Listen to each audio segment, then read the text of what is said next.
nice highlights here too.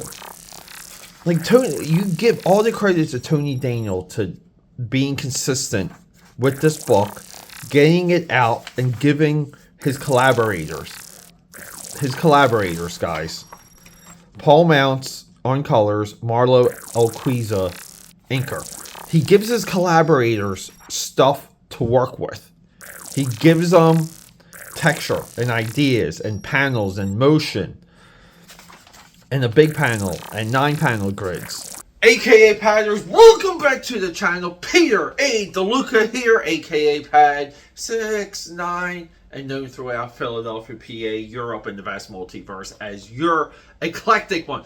I'm kicking down the door on the 6 a.m. drop. It's as you can tell, it's not 6 a.m.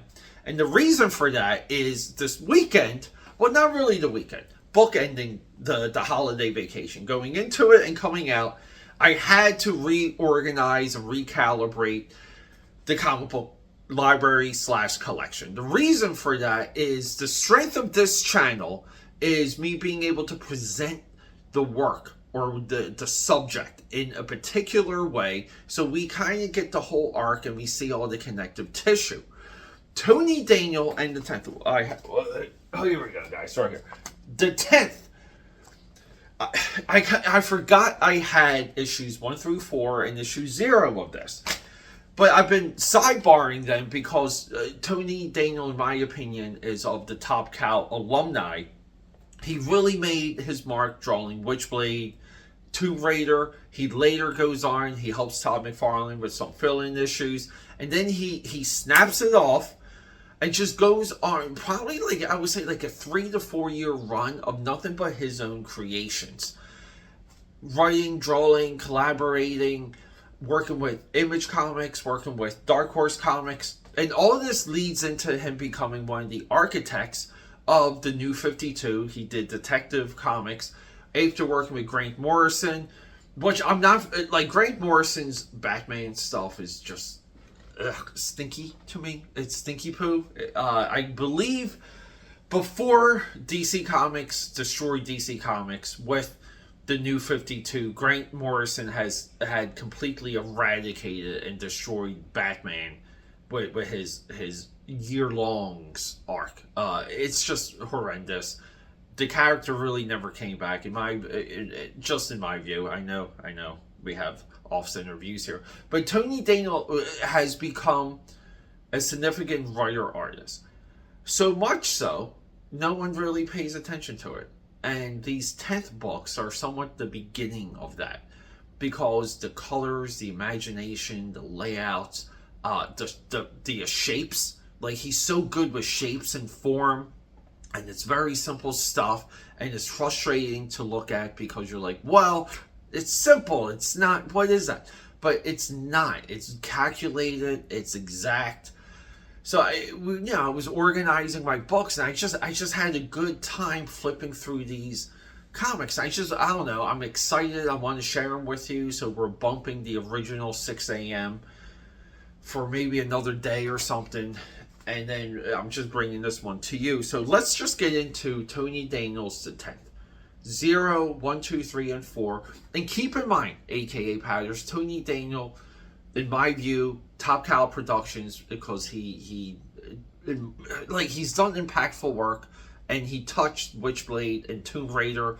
A lot of people found him through those 2 books, and later he became a Todd McFarlane Spawn guy. And we can argue he's in his Todd McFarlane phase during the 10th.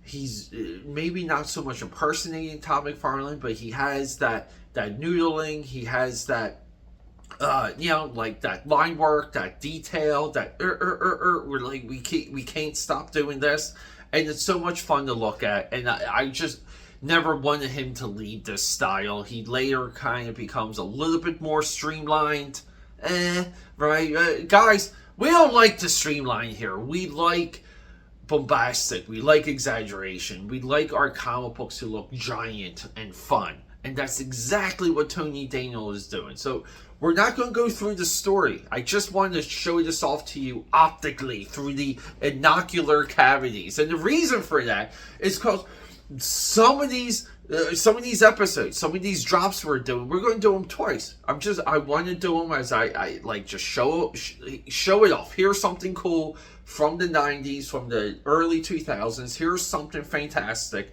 Here's something that gets my blood pumping. And then we can get into the minutia of some of these stories. And the 10th, I believe, ran up to issue 17 or 18. It almost has like a similar pit run, maybe like 20-ish issues, but I know there's been a lot of miniseries that came up through Dark Horse, or Dark Horse later would publish, I think, everything Daniel created. Like, he had 2 to 3 years of 2 to 3, at least 3 books, because it's the 10th, Adrenaline, F5, I'm forgetting 1 or 2, but the guy was a creation machine. We see it here. Let's hit that drawing table and let's have a good time.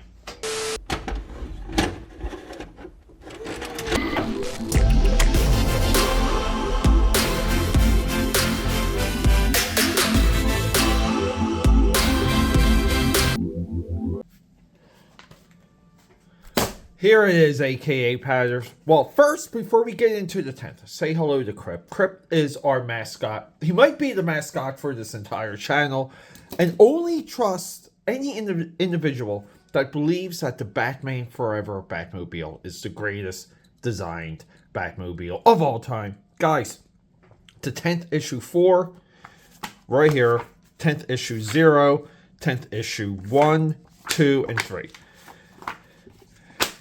Can we just say, there we go. Let's. Can we just say the colors of these covers, the teal logo, I love to see. I even love the justification and the way how this cover looks. And I think growing up, I may have only had issue 4. For some reason, like I said, I never delved into the series, and thank God to a friend of mine. His name's Mark. I have at least 4 active marks in my phone. One of them is my comic book buddy, and we do shows. We just go to local things. We don't do any of the Comic Cons. We just do local shows. He's always on the lookout because he knows how deeply connected I am to this material, just this era, this time.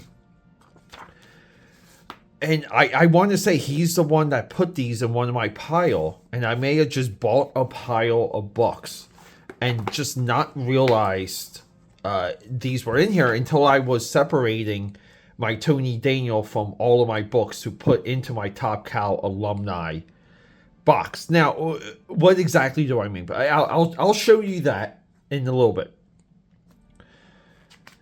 I just want to show this off. I just want to get into the graphic design, like here, like the layering for here. Is that in focus? Focus. Like that right there. 1997. It's a sign of the time. We have Bo Smith. So Bo Smith was very active at this point. He collaborated. It seems like he collaborated just with a huge range of people. Marlo Alquiza, he's our boy from right here. We were just talking about Marlo here when we were discussing Stephen Platt. Marlo is our inker. This is for Rob Liefeld's Extreme Studios with Stephen Platt. Marlo is beyond talented.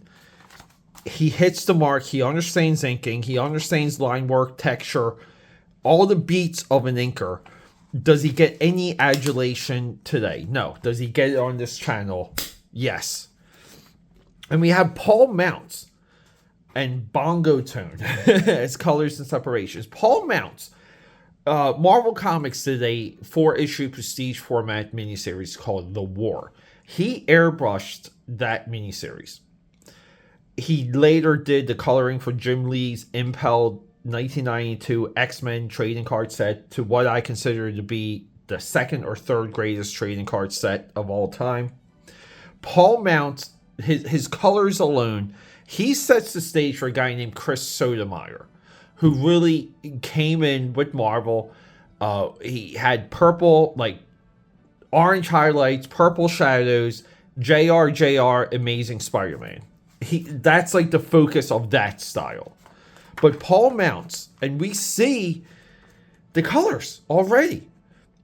I mean, look, I love this like burgundy that just kind of like look creeps in and hits two of these striations here, rims a little bit of the side of the head and jaw, but we pull it back, right?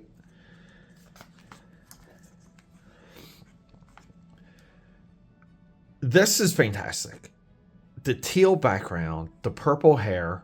Again, it's like we try and make the observation. Like, can we follow the scenes? Can we follow where we are in the story just based on the color? Some of this is confusing because, see, like, we're kind of inside or we're outside, but are we outside? We don't have a clear establishing shot. But then we kind of know we're in a flashback. Right? We're in the flashback. And this right here, Dale Keown's pit, like, beautiful homage for Dale Keown's pit. But we get highlights like this. And look, keep in mind, Tony Daniel is a developing talent at this time. At this point, he's worked with McFarlane Productions. He's worked with Top Cow, as we said in the intro. He's learning. And during this time, when these books came out, they came and went. And the shrinking bubble, the hardcore teenage boy base, sorry girls, but boy base, hooked in on these books because they loved the visuals. And Tony Daniel was kind of tapping into Spawn imagery. That's why we say, like, he has a little bit of, like, the Todd McFarlane in him, right? A lot of that noodling, a lot of those veins, a lot of those nice deep shadows, because no artist can draw the deltoid leading into the lat, the trap, and the tricep. This is a trouble area that every single artist deals with, which is why it's always blacked out. But I just want to highlight, look at the green coloring here, like the green highlight. Look at the teal or the sky blue highlight here. It brings it to life. And here we go. This is why the book's popular. We get babes and monsters. And look at these two honeys. Like, oh my God. Guys, it's okay to try and get some rocks off in your artwork. The idea of artwork is to invoke a emotional response from your audience. Issue 1.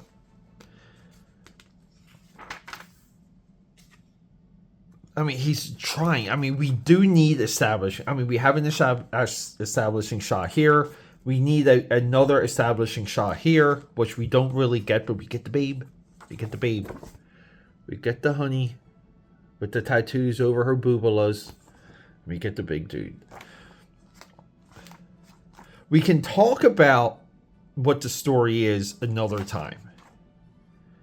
But I think what we're trying to get back to here is when you buy a book, you get a book, you flip through it. You see images, you decide to make a purchase. I love the way this hair is rendered. Like this is the Noxzema girl, right? The girl, the girl that Brett Ratner dated. See, I just love pages like this to where it's a circular, right? It's circular. It's right. It's clockwise. It's insane, and it works, and we know exactly where to go with our eye. Like, this panel's great. So this was where, like, this right here is what I call the Greg Capullo Spawn, where Greg Capullo would put the camera like everywhere, and he would put it in the most obscure places and be able to sell it, and it lit a part of the industry on fire. And later inside of Spawn, I talk about this all the time. Angel Medina carried that over to the umpteenth degree, stemming from his work on Kiss Psycho Circus. But this is a great looking villain, though. Great looking villain. And look, see, we get this imagery. And this imagery, guys, this right here, you might be like, this is not good. This is not good. It doesn't portray women well at all, Pete. What are you talking about? This idea goes back to the origins of Wonder Woman. And if you don't know comic book history, it's hard to have that discussion. And it's okay to make a nod to your history, but here we go. Here's our big fella. Really nice. Really nice. And here we go. And we're advertising Top Cow because we should still be in, I want to say, I thought there was one of these, and there might have been like a different number one, even though this is the entertainment exclusive. There might have been like another number one that I thought was through Top Cow, and I could be wrong. I thought it had Top Cow credits, and I could be remembering that wrong. Advertising Spawn 59. Again, too, open up the book with a 9-panel grid. Look here, look at that too, like the 9-inch nails. I think what we're missing today too is we're not tagging the books we make today. We're not putting the books in a time and making them of a time. We got a little different paper quality here too, a little bit more newsprint. Like this paper quality took over the industry. Top Cow was late to adopt this paper quality. It's because it's somewhat newsprint. It's like digital printed newsprint. Wildstorm Productions was pretty good with it, and so was Spawn. But here we go too. I love the fabric here, and the layering of what we get here. We have to remember one thing, okay? Already, we know that this book kind of deals with psychics and the mind and mental connections. So the imagery, sometimes like the paneling, we get abstract, like the close-up of the eye, the close-up of the mouth, like what's happening here.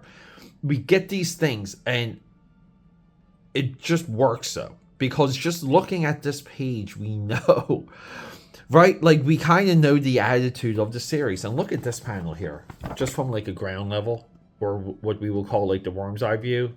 Vehicle, 2 girls, a foot, the setting, right? The grass, we know where we are, and I love all of this debris. You guys know I'm a big debris guy. Just really hot stuff. We're not tagging our environments too well, and the coloring, I hate to say, is not. Paul Mounts individually does fantastic work. He really does. Even look, the piping here for the drapes. Individually, this is great work when it comes to panel, but collectively as a book, because we should know, like this should be blue, like blue, like maybe like purple, orange, because we're kind of dealing with a sunset, so it's like yellow, orange, purple. This should be a different setting, potentially green. We have to tag the flow of the story with color. We really do. What is this guy? Look at this. Dude, I love these like choppy, quick veins here too. Like that's just beyond good. And I hate to say it. This is the Greg Capullo coming through Tony Daniel here. Like this just screams so much of Capullo. And I don't want to take away from Tony Daniel here. And again, too, like just straight up Spawn imagery. Like you have to be Todd McFarlane, and these guys got an action figure line. You have to be Todd McFarlane, and you have to see this, even though Todd McFarlane is advertising in this book. Like this is great too. Like we see so many of these good hands wrapping around guns in F5.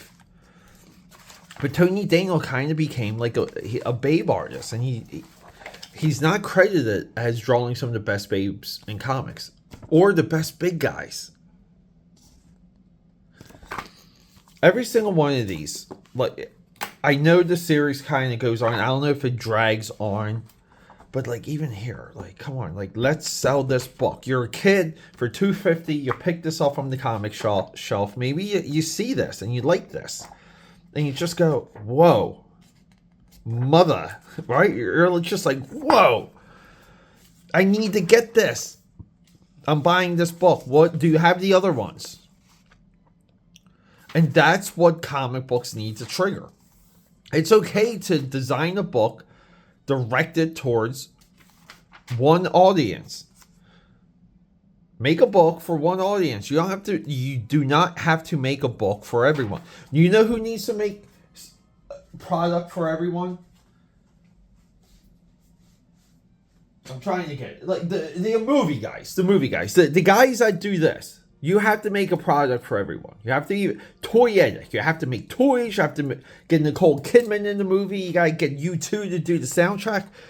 Dude, this guy, and I wish I could tell you some of their names. This is Full Armor Ruckus. This is Ruckus over here. How do you not just love this? Like, this is cool too. Like, this again, like I guess a little bit of St. Keith's. Max is in this too. And we're back to a 9-panel grid. And look, like, what is this? What is this? This is nuts. We're already to issue 4. Issue 4 was on my drawing table for a while. Yeah, like, even that panel. But I don't have, like, nothing jumps out. Like, look at it again here, guys. Like, this is what you look for. Look at the quick motion lines. Like, these 3 guys are in motion. We have a foot. We have the feet of a cat. She's with the cat, right? The cat's right here. Look at this page is crazy. She's running. The debris falls down. The ceiling falls in. She jumps out of the way with the cat. She lands.